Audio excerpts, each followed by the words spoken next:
Hello and welcome to this Synched Stories presentation, and we're going to do a little thing here today with panels and layers in Photoshop. And this is especially for Photoshop users that are interested in comic book production. But before we start, I want to just say something very quickly about this, which is the reason for why I'm making this video. This is a promotion for the new upcoming comic book series called Unlimited Danger. And it's season 1 with 8 comic books in the pipeline. So the first volume will be 987 Degrees Centigrade, and this is a science fiction action thriller thing with the hero here, which is Barry Riley. He's a spaceship captain, and he is on a very adventurous, dangerous, thrilling story. He's in a lot of trouble. He's in a lot of action, and this is going to be a lot of fun. So back to the topic of today's video, and so what we see here is a basic rudimentary panel, a comic book panel, which has 5 layers in it. I've simplified this, of course, because normally when you do a panel like this, you will work with maybe 50 or 100 layers of various intermediary and transitionary layers in between and like that. So it's a development in process, but I've made it like a very basic one, so you understand approximately how things work, and then you can refine it yourself from there. And of course you can put questions in the comments, and I'll be glad to explain further if you have some concerns about how it works. Alright, so let's see, we have the result. So what we want to accomplish is what you see right here, right now. Alright, so now I'll hide the result, and now we start with number 5, which is the line art. This is the drawing itself. Of course, since we have a comic book, it's completely natural that you should have a drawing, right? So it's nothing extraordinary, strange about this. This is the most, how should I say, this is the most basic, the most natural layer of all. It's the drawing. So therefore I've put it as number 5 here. So now we are on number 5. The next interesting layer is number 4. Let's take a look at number 4. Number 4 is this layer. This is the color layer. And of course in this example I'm just using simple flats, right? So this is nothing. There's no gradient, there's no hand painting on it, there's nothing except flat colors. So this is normally called the flats layer.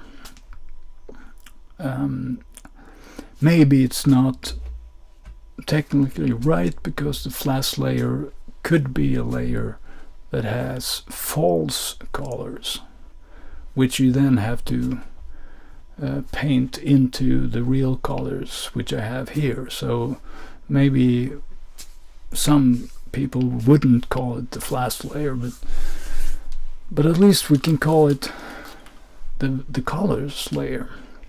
So the simple basic colors layer, that is a result of you choosing the colors that are going to be close to the final colors.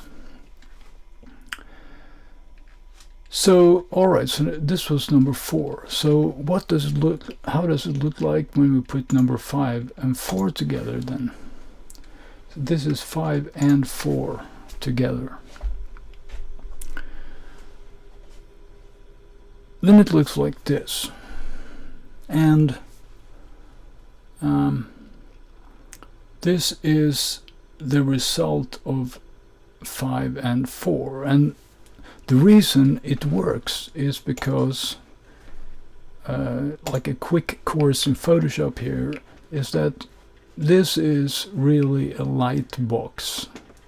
Photoshop is like a light box, and you have a light bulb below here. And what you see on the screen right now is you're looking down from here. So you're looking down and you see all these layers, and the first layer you see is number 5, and then it has number 4 under it. So the line art is 5 and the colors is 4. And if I take away the line art or the colors, then you only see the line art. And if you take away the line art, you'll only see the colors. And then you put the line art above, and then everything looks nice.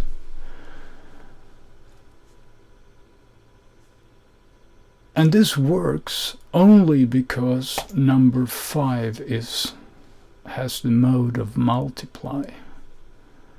And multiply makes all the white transparent. So if we only look at number 5,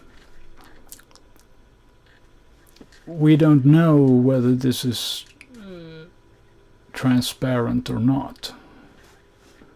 If we just look at it like this, this could be multiply, or this could be normal mode. We don't know. It looks just the same if I only look at the... But if I choose normal here, and then invoke number 4 again, I don't see anything. Because now the layer, when I look down here,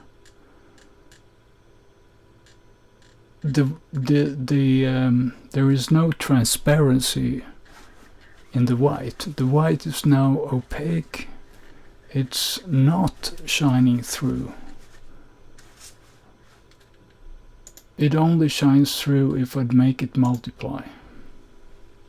Like that. So this is what we want. We want number 5, the line art, to be multiply, and this one can be normal. The colors can be normal. Alright, so that's number 5 and number 4. Let's have a look at number 3. Number 3 is the balloon. And the balloon is, of course, must have a particular position,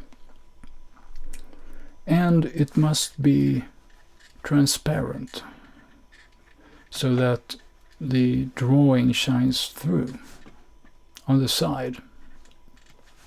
So if we only look at number 3, it looks like this.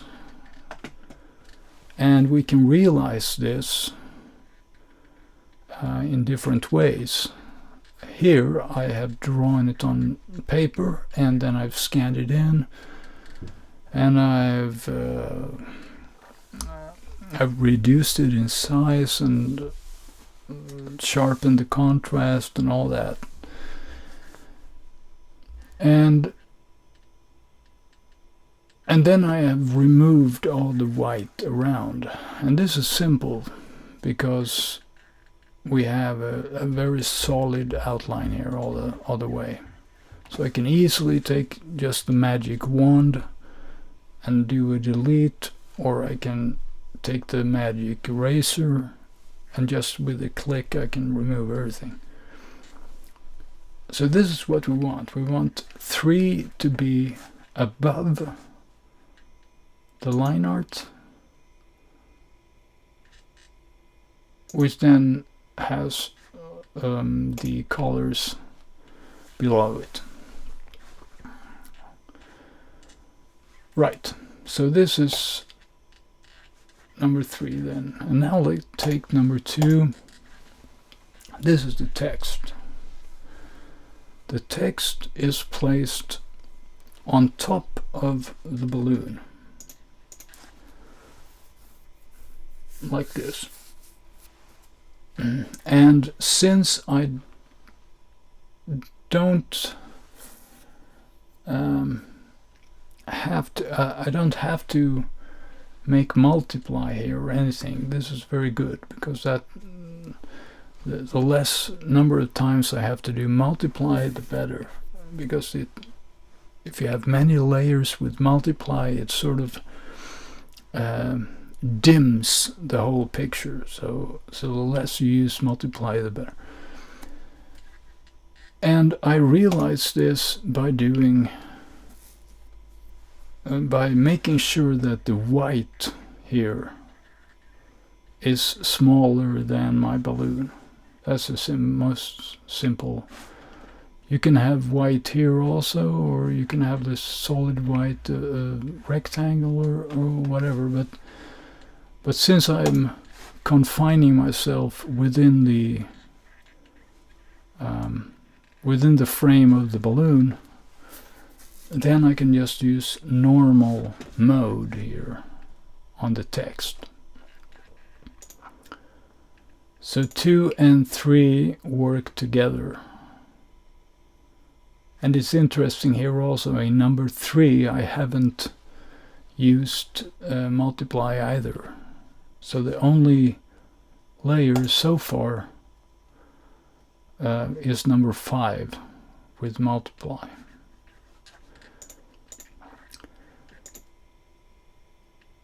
Alright, so that's the text is... Oh, maybe I should say this also, that this is hand lettered text, which I made on paper, and this is scanned and resized in Photoshop, and increased contrast and all of that. Alright, so now we're looking at these together. 1, 2, and 3, and 4, 5. And the last one now is the most important of all. And this is the frame.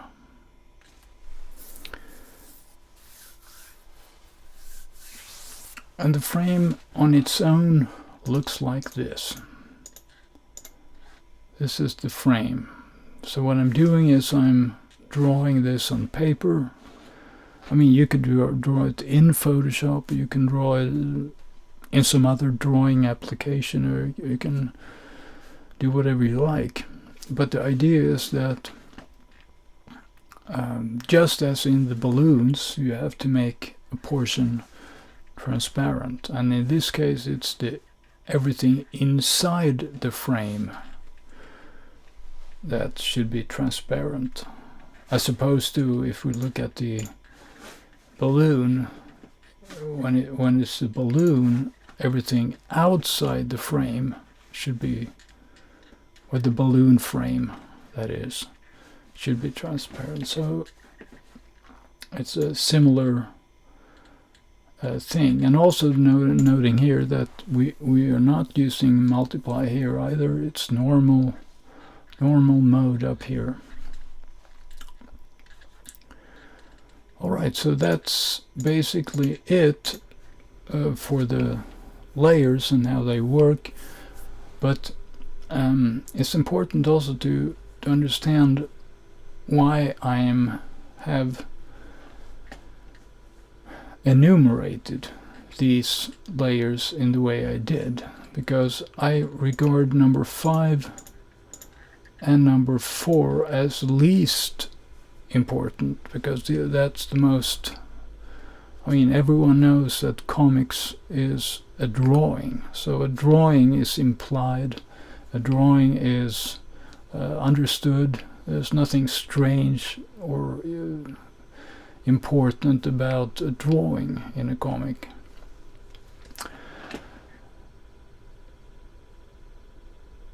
But so what I'm trying to say is that the most important layers in Photoshop to have control over are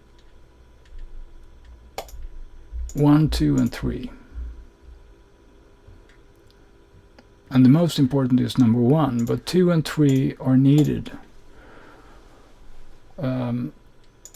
also.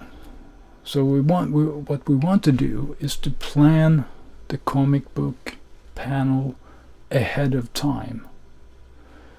So when we actually draw it, we will know exactly the composition in the panel. So here you see the size of the face here is I have planned it ahead of time. So I knew, since I knew what text I should have here at a very early stage, I knew these were the words exactly. And since I knew that these were the words and this exact arrangement was the way I wanted it. I wanted 3 lines, and I wanted the first line to look like this with these words, and the second these words, and the third these words. And this forced me to design the balloon this way. And since the balloon size is this size, I cannot draw anything else than this.